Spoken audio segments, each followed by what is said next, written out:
സംസ്ഥാന bamboo corporation ഡിപ്പോകളിൽ ഈറ്റ വിതരണം മുടങ്ങിയിട്ട് 8 മാസം. വനംവകുപ്പും കോർപ്പറേഷനും വർക്കിംഗ് പ്ലാൻ പുതുക്കാൻ വൈകുന്നതാണ് പരമ്പരാഗത തൊഴിലാളികളെയും കർഷകരെയും ഒക്കെ പ്രതിസന്ധിയിലാക്കിയിട്ടുള്ളത്.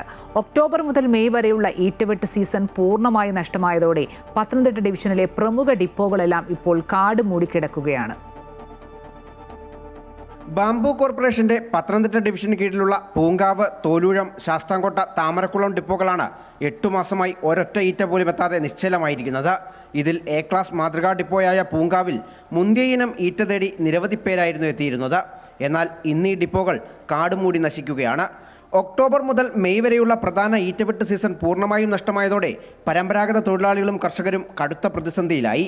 വനത്തിൽ നിന്നാണ് ഈറ്റ ശേഖരിക്കുന്നത്. അപ്പോൾ അത് കൃത്യമായി എത്താൻ കഴിയാത്ത തരത്തിൽ മറ്റെന്തെങ്കിലും സാങ്കേതികമായിട്ടുള്ള പ്രശ്നങ്ങളുണ്ടോ, നിയമപ്രശ്നങ്ങളുണ്ടോ, ഇതെല്ലാം പരിശോധിച്ചുകൊണ്ട് ആ ഈറ്റ വിതരണ കേന്ദ്രം പുനരാരംഭിക്കുന്നതിന് ആവശ്യമായിട്ടുള്ള നടപടിയിലേക്ക് പോകണം എന്നുള്ളത് തന്നെയാണ് നമ്മുടെ നാട്ടുകാരുടെയും ജനങ്ങളുടെയും ആവശ്യം. ജൂൺ മുതൽ മഴക്കാലമായതിനാൽ കാട്ടിൽ പുതിയ മുളകൾ വരുന്ന സമയമാണ്. ഈ കാലയളവിൽ സുരക്ഷാ പ്രശ്നങ്ങൾ മുൻനിർത്തി വനത്തിൽ നിന്ന് ഈറ്റ വെട്ടാൻ അനുവദിക്കാറുമില്ല. എന്നാൽ കഴിഞ്ഞ 8 മാസമായി വെട്ടാതെ കിടക്കുന്ന ഈറ്റകൾ കാട്ടിൽ തന്നെ പുഷ്പിച്ച് നശിച്ചു പോകാൻ സാധ്യതയേറെയാണ്. ആങ്ങമുടിയിൽ മാത്രം 1000-ഓളം അംഗീകൃത തൊഴിലാളികളാണ് ഇതോടെ വഴിയാധാരമായത്. ലോറി ജീവനക്കാർക്കും ഡിപ്പോ ജീവനക്കാർക്കും പണിയില്ലാതായി.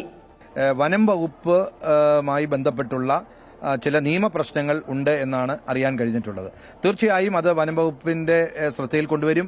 വനം വകുപ്പ് മന്ത്രിയുടെ ശ്രദ്ധയിൽ ഇത് കൊണ്ടുവന്ന് ഈ ഒരു കാര്യത്തിൽ ഒരു ഇടപെടൽ തീർച്ചയായും ഉണ്ടാകും എന്ന് തന്നെയാണ് എനിക്കിതിനെ സംബന്ധിച്ച് പറയാനുള്ളത്. കോന്നി, റാന്നി വനമേഖലകളിൽ നിന്ന് ഈറ്റ വെട്ടുന്നതിനായി വനം വകുപ്പ് നൽകേണ്ട 5 വർഷത്തെ വർക്കിംഗ് പ്ലാൻ പുതുക്കി നൽകാത്തതാണ് ഈ ദുരവസ്ഥയ്ക്ക് കാരണം.